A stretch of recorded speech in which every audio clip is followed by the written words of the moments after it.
آخر التطورات بين إسبانيا والمغرب حول المدينتين المحتلتين سبتة ومليلية، هذا هو موضوع اليوم. سلام الله عليكم خوتي خواتاتي، نتمنى تكونوا بخير وألف خير. للاحتفال بوصول القناة إن شاء الله إلى 100 ألف مشترك، راه مبقالنا والو. بغيتكم ترسلوا لي فيديوهات صغيرة ما كيتجاوز الوقت ديال 30 ثانية أو دقيقة على أكبر تقدير، تقولوا فيها من أي بلاصة أنتم متبعينا أو من أي مدينة أو من أي بلاد أنتم متبعينا متبعين القناة، وشنو كيعجبكم في هاد القناة، يعني نقطة واحدة أو نقطتين على أقصى تقدير.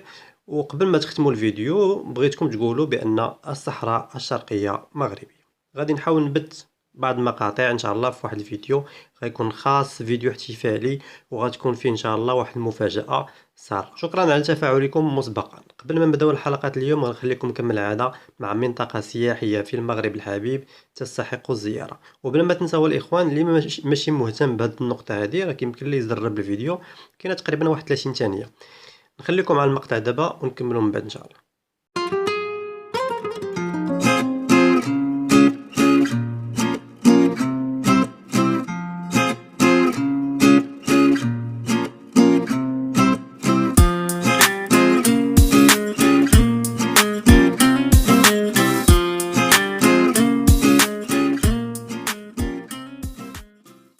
À 600 mètres d'altitude, Bni Mellal se trouve au cœur de la région de Tadla Azilal. La ville compte près de 200 000 habitants. Entre le Moyen Atlas et la plaine de Tadla, Bni Mellal dispose d'atouts importants sur le plan agricole et touristique. La source de Aïn Serdoun fait partie des atouts naturels dont dispose la région pour développer l'activité touristique. Dans le cadre de la vision 2020 pour le développement du tourisme, Bni Mellal pourrait doubler sa capacité litière, qui n'est que de 2000 lits actuellement. Bni Mellal a également connu un développement démographique et urbain important au cours des 10 dernières années. Plusieurs projets sont prévus par l'Initiative nationale pour le développement humain pour renforcer les infrastructures de proximité. Grâce à un climat continental favorable au développement de l'agriculture et une nature exceptionnelle à même d'attirer un nombre important de touristes, Bni Mellal devrait connaître un réel essor économique dans le cadre d'un développement durable, créateur d'emplois et respectueux de l'environnement. غتكونوا سمعتوا كاملين وبلا شك أخبار تروج عن تحرك مغربي جديد في تناول قضية المدينتين المحتلتين سبتة ومليلية مع إسبانيا. معروف أن المغرب من شهر أكتوبر هو حابس التهريب المعيشي أو تصدير السلع من سبتة ومليلية إلى المغرب، يعني من المدينتين المحتلتين، وأيضا منع التصدير المغربي إلى هاتين المدينتين. وهادشي بالتأكيد من جهات إسبانيا أكدوا أن المدينتين من بعد هادشي عرفوا أزمات اقتصادية خانقة ما عمرهم عرفوها سابقا، لأن كل مداخل هاد المدينتين كيجيو من تهريب معيشي والتصدير إلى المغرب، وأيضا من مرور المسافرين عبر الموانئ ديال سبتة ومليلية. المغرب في تحرك جديد كيطلب من إسبانيا ترسيم حدود برية جديدة، بحيث أنه غيخلي سواحل المدينتين ديال سبتة ومليلية امتدادا للسواحل المغربية، وهادشي داخل من الحق ديالو لأنه داخلين في التراب الوطني المغربي. والمقترح المغربي بغى يحول المدينتين إلى مدينتين سياحيتين فقط، اللي غينضموا إلى المشروع السياحي المعروف ديال المغرب اللي معروف بمجمع مارتشيكا في الناظور والسعيدية، وأيضا مشروع مارينا سمير في تطوان. هادشي شنو المعنى ديالو؟ المعنى ديالو أن المغرب غيسمح للمغاربة ذوي الدخل المرتفع وللسائحين خاصة السياح الإنجليز بدخول سبتة ومليلية للسياحة والتبضع، يعني بحال غادي يدخلوا لأي مدينة مغربية، في حين أن كل التبادلات التجارية وحركة التنقل غتكون حصريا في الموانئ المغربية. والمغرب راه قدر انه يستدرج الكثير من شركات التصدير والاستيراد اللي كانت خدامه في سبته ومليليه، اللي ولات خدامه دابا في الموانئ المغربيه، وحصلات ايضا على امتيازات ضريبيه وحوافز كثيره. والسلع اللي كانت كتدخل من سبته ومليليه الى المغرب مباشره غتولي تدخل حصريا عن طريق هذه الموانئ، وبذلك المملكه المغربيه غتحصل على الضرائب اللي ما كانتش كتاخذهم في الاول من التهريب بسبب التهريب المعيشي. والمعبر البري غيتمنع فيه التهريب المعيشي او خروج السلع، يعني غادي يكون تقريبا فقط لدخول السياح او لخروج بعض المواطنين اللي كيكونوا عندهم عائلاتهم في مدينة تطوان او في المدن المجاورة. والمنطقة الحرة ديال الفنيدق غادي يكون ان شاء الله عندها نتائج ايجابية على الساكنة اللي كانت متعلقة او كتخدم بالتهريب المعيشي للسلع، مع العلم ان واحد النسبة كبيرة من دوك النساء اللي كانوا كيخدموا في التهريب المعيشي راهما ماشي من ابناء المنطقة، بل جاو من مدن داخلية في المغرب. بهذا الاقتراح المغربي غتولي سبتة ومنيلية داخلين في المشروع السياحي المغربي لاستقطاب المزيد من السياح. في حالة رفضت إسبانيا هذا المقترح المغربي، غادي يحافظ على غلق المعابر وغيكمل تحديد الحدود البرية الجديدة مع سبتة ومنيلية، وغيطلب من إسبانيا العودة إلى الاتفاق القديم أنه سبتة ومنيلية غيتعتبروا فقط كالصخور أي كالجزر اللي مستعمراهم إسبانيا واللي كتكون فيهم فقط قواعد عسكرية. وبذلك المغرب غيولي هو المتحكم في الحدود البحرية الجوية ديال التغرين.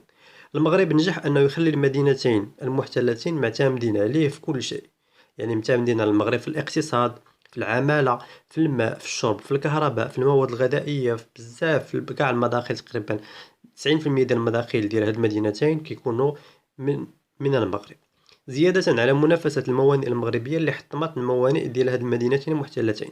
فنعطيو مثال، الميناء الجديد ديال ناظور قتل ميناء منيلية، فكان من قبل هاد الميناء كيتوصل يوميا ب500 حاوية أو 500 كونتونير، ولات كتوصلهم دابا غير 40 فقط، والباقي كيمشي للميناء ديال ناظور. وبالتالي منتظر أن إسبانيا غتقبل بالاقتراح المغربي، لأنه غينعش ليها الاقتصاد ديال المدينتين المحتلتين وما غيسببش ليها خسائر مالية. وانتم عارفين بأن أصلا أزمة كورونا غتساهم في إفلاس بزاف ديال الدول وفي المحنة المالية ديال بزاف الدول اللي منهم إسبانيا، وفي نفس الوقت غادي يعزز أكثر علاقات الصداقة والتعاون اللي كتعرفها إسبانيا والمغرب، على الأقل مع إسبانيا ماشي دولة بحال بعض الدول اللي كيسلحوا لنا البوليزاريو باش يجيو يقتلوا المغاربه. على الاقل اسبانيا عندنا معاهم مشاكل، كنحاولوا نطلبوا منهم استرجاع الاراضي ديالنا اللي هما سبتهم ليا، اللي هما مدينتين صغيرتين مقارنه مثلا مع الصحراء الشرقيه.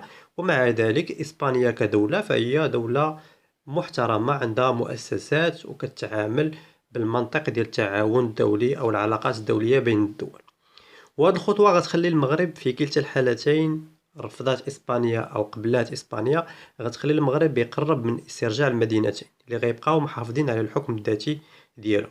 لكن كيف ما كتعرفوا مشكل سبتة ومنيلية مرتبط بمشكل جبل طارق، وجبل طارق نتوما عارفين بأنه كاين فيه تدخل بريطاني وتدخل أمريكي. يعني التدخل البريطاني الأمريكي في المنطقة هو اللي كيصعب المشكل، هو اللي كيخلي إسبانيا ما تقدرش تسترجع جبل طارق من عند بريطانيا، واللي كيخلي مثلا المغرب كيعاني مثلا في مدينتين سبتة ومنيلية ومازال ما استطاعش أنه يسترجعهم. مع العلم أن المغرب عنده مشكل في الصحراء الغربية المغربية المفتعل من طرف الجزائر. أما منطقيا قضية استرجاع سبتة ومنيلية فهي قضية سهلة جدا، فهاد المدينتين كتعتمد على المغرب في كل شيء وما عندها حتى شي مصادر اخرى، يعني يكفي حصار شامل لهاد المدينتين لمده معينه وغادي تعطيهم لك اسبانيا.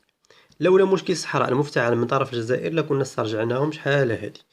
لكن مع هذا كنثيقوا في الدبلوماسيه المغربيه الذكيه، واخا كتاخذ وقت طويل الا انها على الاقل كتجنب الشعب المغربي مصائب ديال بعض الحروب وديال التاخر الاقتصادي. وكيف ما كيقولوا بودنجال كيتكال غير بالمهل. ومن هذا المنبر تحيه للسكان المغاربه في سبتة ومنيلية، وتحيه ايضا للمغاربه في الصحراء الشرقيه المحتله من طرف الجزائر. المغرب ذكي في التعامل مع الجيران ديالو، وسياسه القوه الناعمه لحد الان فهي سياسه ناجحه، واخا تقيله شيئا ما، ولكن كتجنب الدخول في حروب والدخول في تاخر اقتصادي للمنطقه. والمغرب محدو كيطور وكيسلح راسو مزيان عن طريق شراء الاسلحه وعن طريق تطوير وتنويع الاسلحه لدى الجيش المغربي، فهو كيوجه رسائل قويه لاي واحد باغي يتطاول عليه في المنطقه. وموازاة مع التسليح والتنويع ديال التسليح في المغرب، كتقوم الدبلوماسيه المغربيه بالمضي قدما ولو ببطء في فرض حقيقه الامر الواقع واسترجاع الاراضي الى مالكها. وثيقوا بيا، لولا المشكل المفتعل في الصحراء وتواجد مصالح بريطانية أمريكية في جبل طارق لاسترجعنا المدينتين في الستينات. الثقة ديالنا عمياء في سياسة المملكة المغربية، وكنتمنى الخير والازدهار لكل بلدان المنطقة. حنا تنرجعوا الحق ديالنا وأرضنا، وما غنساوش أيضا الصحراء الشرقية المحتلة من طرف الجزائر. خوتي لايك وبارتاج في الفيسبوك واتساب انستغرام فضلا وليس أمرا. كان معكم حاتم المرابط، السلام عليكم.